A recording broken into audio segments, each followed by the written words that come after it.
my YouTube channel.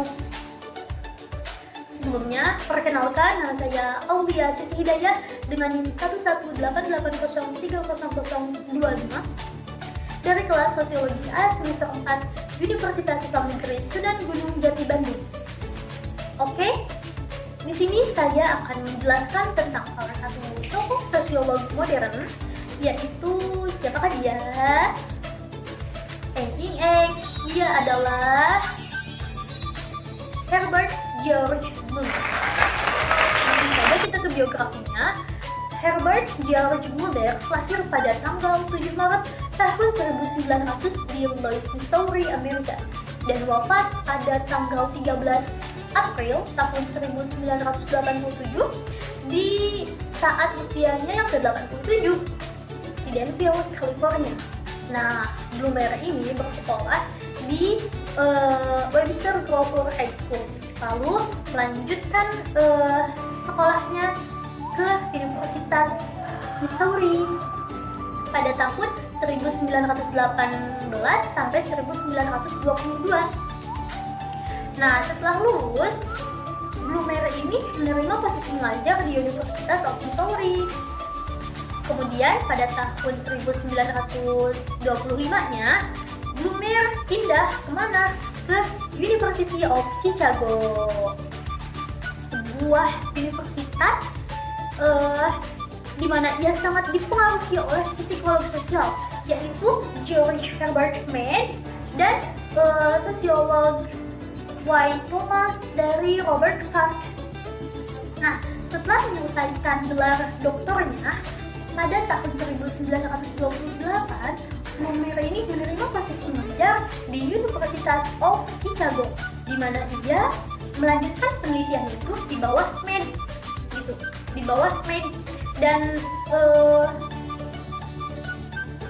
Muller ini menjadi terpikat dengan apa? Dengan prospek meneliti interaksi antara manusia dengan dunia.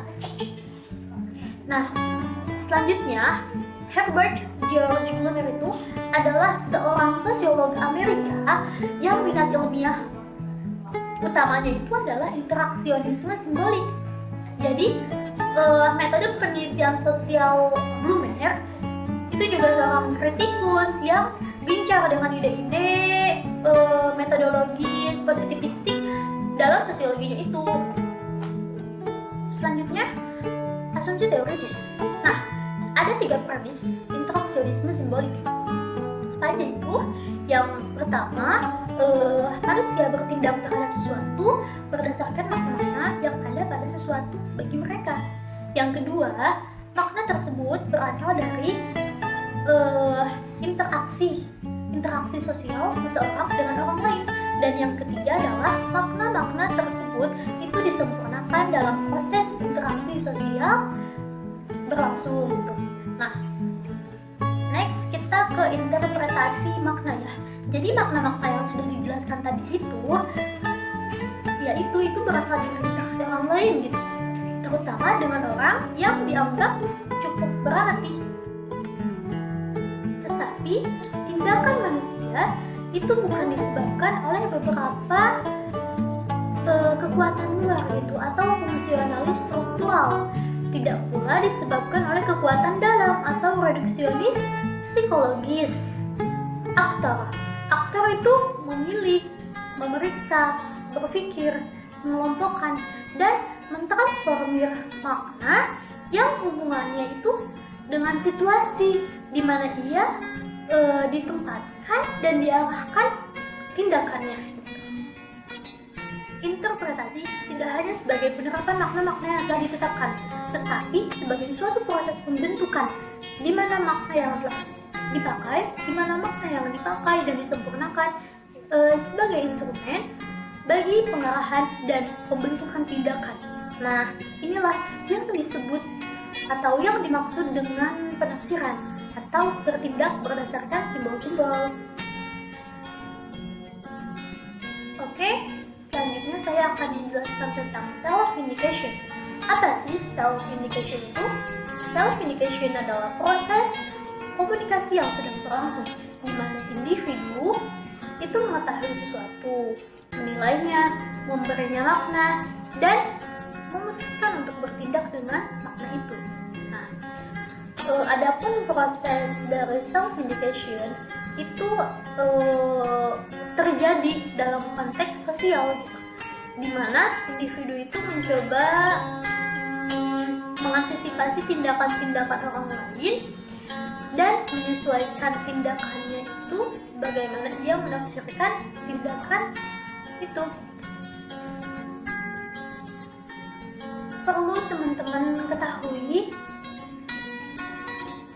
tindakan manusia itu penuh dengan penafsiran dan pengertian, di mana tindakan-tindakan yang diselaraskan itu menjadi apa yang disebut oleh kaum fungsionalis sebagai struktur sosial. Nah, kalau Blumer itu lebih sering menyebutnya sebagai tindakan bersama atau pengorganisasian secara sosial tindakan-tindakan yang berbeda pula. Bagi Blumer, tindakan yang lebih dari hanya satu performance tunggal itu orang terlibat dalam tindakan bersama itu yang merupakan struktur sosial. Nah, tapi lembaga-lembaga tersebut itu bukan merupakan struktur yang statis gitu. Sebab apa? Sebab pertalian perilaku yang tidak pernah identik, walaupun mungkin mereka ya serupa gitu. Mungkin mereka serupa sekalipun pola-polanya itu sudah ditetapkan sedemikian rupa. Nah, di sini Blumer menegaskan prioritas interaksi kepada struktur dengan apa? Dengan mengatakan bahwa proses sosial dalam kehidupan berkelompoklah yang menciptakan dan menghancurkan aturan-aturan, bukan aturan-aturan yang menciptakan dan menghancurkan kehidupan kelompok. Dengan kata lain, norma-norma tidak menentukan perilaku individu. Individu tidak bertindak selaras demi menyangga norma-norma atau aturan perilaku. Nah, di sini kaum fungsionalis struktural itu menekankan bahwa manusia merupakan produk dari masing-masing masyarakatnya. Nah, kaum interaksionisme simbolik itu menekankan dari sisi lainnya, yaitu apa? Yaitu bahwa struktur sosial merupakan hasil dari interaksi manusia. Sekian yang dapat saya sampaikan, kurang lebihnya mohon dimaafkan karena saya juga masih dalam tahap belajar. Sekian dari saya, Aulia Suci Hidayah. Terima kasih sudah menonton, semoga bermanfaat. See you next time. Wassalamualaikum warahmatullahi wabarakatuh.